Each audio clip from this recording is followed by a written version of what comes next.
Assalomu alaykum azizlarimiz. Men prezidentimizga, bizni bosh vazirimizga, davlatimiz bosh vaziri, davlatimiz prezidentiga, bizni yurisprudensiyaga murojaatnoma gapirmoqchiman. Mana bu bugungi kunda san'atkorlarimiz ko'p ijoddan sovib ketyapti. Ijod qilgisi kelmayapti. Yangi qo'shiq yo'q deymiz. Yangi qo'shiq nima uchun yo'qligini ham so'rayapsizlarmi?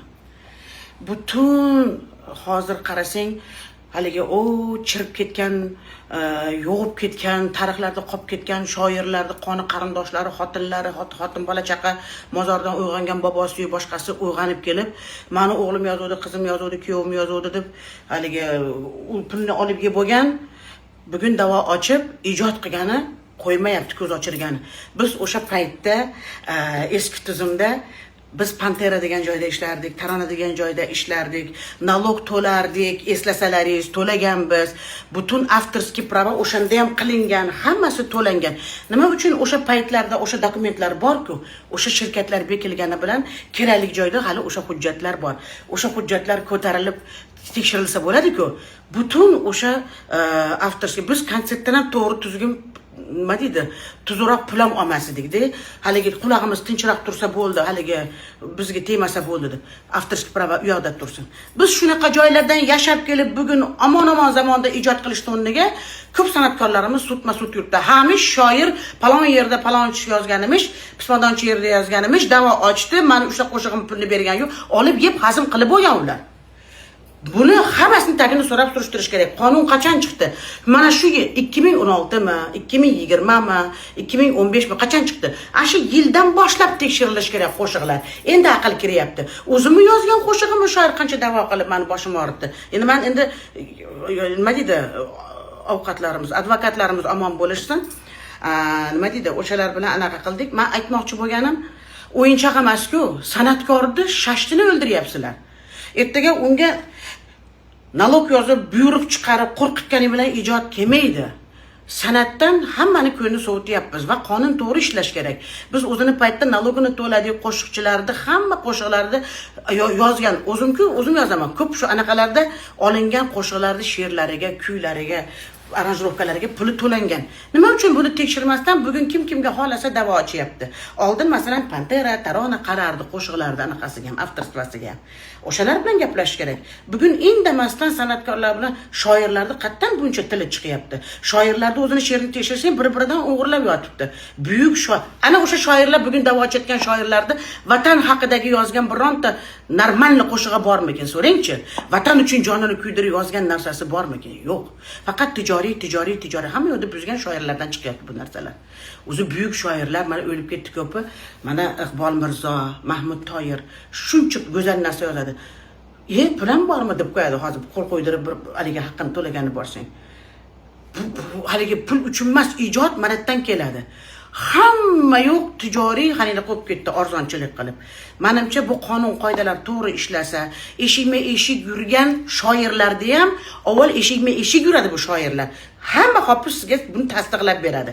Eshikma-eshik yurib, yalinishib, she'rni ayting, nima bo'lsa ham men roziman deydi. Aytganingdan keyin bunaqasiga kelib chiqyapti. Shuning uchun bu ikki taraflama ko'rish kerak va bularga ham qonun qoida ishlash kerak. Eshikma-eshik yurib aytib keyin sudga berganlarga ham jazo ochilish kerak. Ana ular ko'proq to'lash kerak pulni shtrafni. Chunki kim hozir kitob o'qiyapti hozir? Qaysi xalq hozir Instagramda she'r o'qiyman deb ochyapti internetda? Hech kim anaqa qiladigan, haqiqatni ko'ziga qarasak agar. Shuning uchun ijodkorlarimizni ko'ngli sovib ketyapti, qo'shiq qilgisi kelmayapti. Menimcha ana o'sha da'vo ochayotgan shoirlarni o'zini ham tekshirish kerak. Qaysi yilgacha, nimaga shuncha yildan keyin da'vo ochyapti? Shuncha yil indamay kelgansan, o'sha paytda pulini olgansan. Bugun qo'shiqchilarga da'vo ochilyapti. U paytda biz shirkatlarga ishlardik, Panteraga ishlardik. Ochinglar o'sha paytlarda. Taronaga ishlanardi. Hammani qanaqadir bir shirkatda bo'lardi. Ana shu ikkita shirkat davlatning qo'lida mutlaqo buni hujjatlari bordir, ko'tarilsa olinadi, hammasi qo'l qo'yilgan, hammasi olingan. Shuning uchun men murojaatnomam o'sha qonun chiqqan qonunda bir qator qarorlarni ko'rib chiqib, qonunni o'g'nab qo'yish kerak. Butun hofizlarimizni yaxshisini ham, yomonini ham, arzonini ham, qimmatini ham ko'zini ochirgani qo'ymayapti hozir. Men yozdim. Asan qattiq o'shanda yozgan bo'lsang, yalni yur yozdirgansan. O'sha hozir mana Bunyodda ham boshida mana shunaqa ishlarda ochilgan. Eshitib juda xafa bo'ldim. Bunaqa ishlatchilarimiz kammi? Qo'shiqchilarimiz. Yozgim kelmayapti. Albatta hech kim ijod qilmaydi. Tushunyapsizlarmi? Buni biz o'sha shoirlar nima ish karomat ko'rsatdi? Shundan kelib chiqqan holda nima buyuk narsalar yozdi? Vatanni sen qanday yozib chiqding? Sen vatanni qanday yaxshi ko'rding? Nima xizmating bor puldan tashqari? Degan nalog to'ladingmi? O'shanda ham pul olgansizlar. Uni chiqsa qo'shiqlar hammasi qo'l qo'yilgan. Qo'l qo'ymasdan olmasdi Pantera ham. Hammasiga qo'l qo'ygan o'sha shoirlar ham, anaqalar ham ko'tarilish kerak, tekshirib keyin sudga. Bugungi yuristlarimiz ham arzon garov o'ylamasdan bularni o'zini ham tekshirish kerak. Насколько они квалифицированы. Если вы не можете поднять документы, проверить, nechinchi yilda yozilgan qo'shiqni bugun da'vo ochyapti. Nimaga tayingan holda? Nimaga u paytlarda indamagansanda bugun ovozing chiqyapti? U qo'shiqni kimga senga yozdirgan? Bu narsalarni hammasini tagiga yetib, keyingina sudlashsa go'zal ish bo'lardi. Hofizlarda boshqa qiladigan ishi yo'qmi?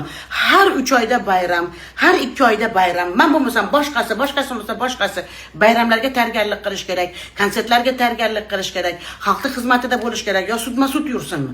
Bu qatdan chiqqan arzonchilik. Nihoyatda ham bardak bo'lib ketdi. Meni iltimosim davlat rahbarlaridan bu narsani qonun qoida ishlasin. Ijodni bemalol seva qilsin. Ijoddan sovutmaylik. Bu arzon garov o'yinlardan sal qutqaringlar hofizlarimizni. Chunki hofizlar san'at ahli charchadi bu narsalardan.